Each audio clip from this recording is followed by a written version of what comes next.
Olá, boa tarde. Hoje nós vamos falar sobre o conto A Cartomante, do escritor Lino Barreto. Tá? Lino Barreto é um escritor brasileiro pré-modernista. Ele nasceu em 81 e faleceu em 1922.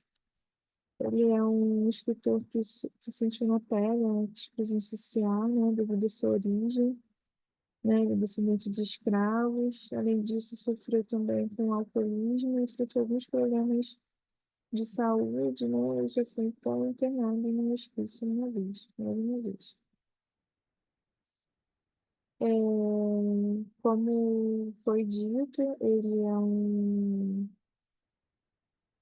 escritor do pré-modernismo, né? Uma transição, um período literário que está em transição entre o simbolismo e o modernismo. E um período que tem bastantes características de cunho nacionalista, que já pré-anunciava a era modernista que viria, né, a seguir. Nota-se que não há mais uma idealização romântica e sim um nacionalismo crítico, mostrando problemas sociais, e uma crítica política também. É, Nos textos de Lima Barreto, em outros contos, romances e obras, ele apresenta problemas também que ele sofreu, né, como exclusão devido à sua origem, sua negritude e problemas de saúde que ele enfrentou, né? A gente, o trabalho é sobre a cartomante, né? E eu vou ler com vocês e a gente vai comentando, né? A cartomante é um conto, né? O conto geralmente não, esses são textos mais curtos que romances. Esse A Cartomante, ela tem uma temática social bem forte, né? Ela apresenta um personagem que é desempregado, com problemas financeiros, né? Que alega que por motivos misteriosos, né? Divinos, além da realidade, estariam prejudicando a sua vida, né? E ele vai em busca de uma solução para esse conflito. A gente vai ler aqui o ponto e vai conversando sobre ele. Não havia dúvida que naqueles atrasos e atrapalhações de sua vida alguma influência misteriosa preponderava. Era ele tentar qualquer coisa, logo tudo mudava. Esteve quase para arranjar-se na saúde pública, mas assim que obteve um bom pistolão, toda a política mudou. Se jogava no bicho, era sempre o grupo seguinte ou anterior que dava. Tudo parecia mostrar que ele não devia ir para diante. Se não fossem as costuras da mulher, não sabia como poderia ter vivido até ali. Há 5 anos que não recebia vintém de seu trabalho. Uma nota de 2.000 réis, se alcançava ter na algibeira, por vezes era obtida por auxílio, e não sabia quantas humilhações apelando para a generosidade do amigo. Então aqui a gente vê um personagem que ele tem dificuldades financeiras, né? E ele acredita, como eu já tinha dito, nessa influência misteriosa, né? Há 5 anos que ele não recebia nenhum vintém pelo seu trabalho e dependia do sustento do trabalho da sua mulher para sustentar seus filhos e a casa. Queria fugir para bem longe, onde a sua miséria atual não tivesse o realce da prosperidade passada.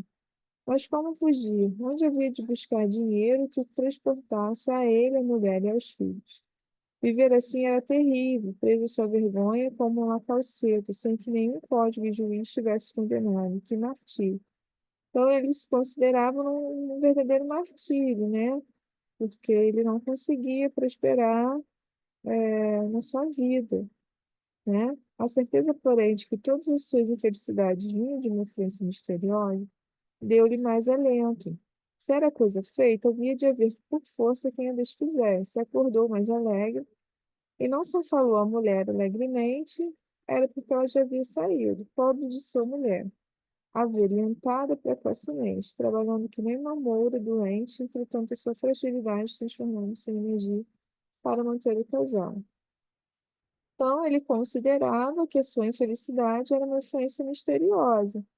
E se era dessa forma, ele deveria também buscar uma busca misteriosa, além da realidade, para resolver os seus problemas.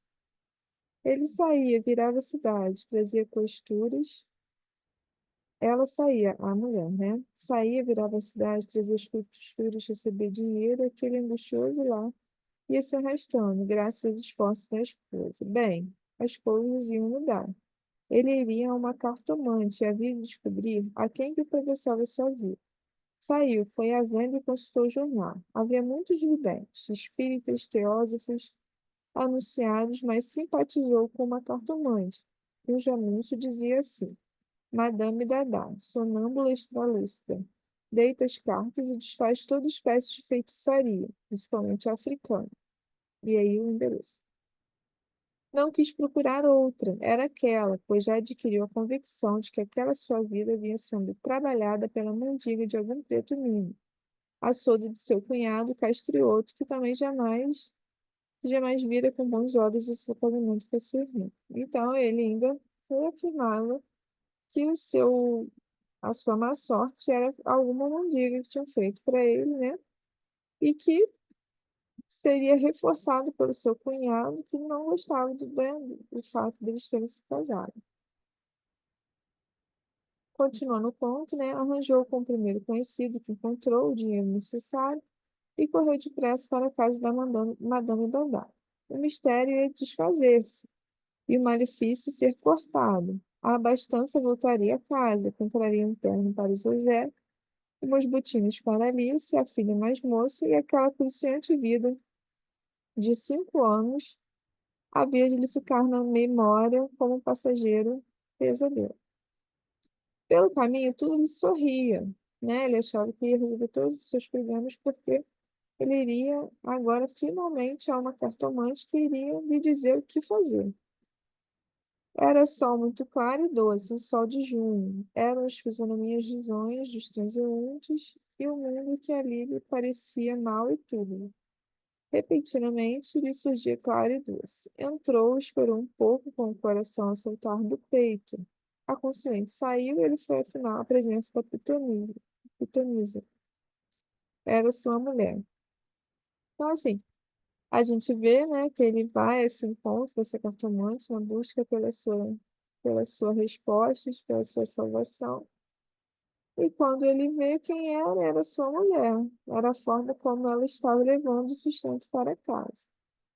Né? Nesse breve ponto, né, como a gente disse, o Limão Rego, ele mostra a realidade, né, essas dificuldades financeiras já de algumas famílias, né, do país, e esse personagem, como já dito já algumas vezes, ele vê nesse mistério, essas forças ocultas, né, o seu grande problema. A gente vai, como última análise, né, falar um pouco do narrador, né? Ele poderia ser um personagem, mas ele é um narrador observador, né? Ele não participa da história, ele só vai contando das vivências do personagem, né? A gente vê alguns mecanismos, assim, algumas estratégias linguísticas, né, que o escritor utiliza, que ele coloca esse narrador dessa forma, como o uso de pronomes e verbos, né, na terceira pessoa. E aí fica claro que ele é um narrador onisciente, né, que ele tem a revelação de todos os pensamentos dos personagens, suas intenções, mas ele não participa dessa história, tá? Essa foi uma pequena análise desse conto.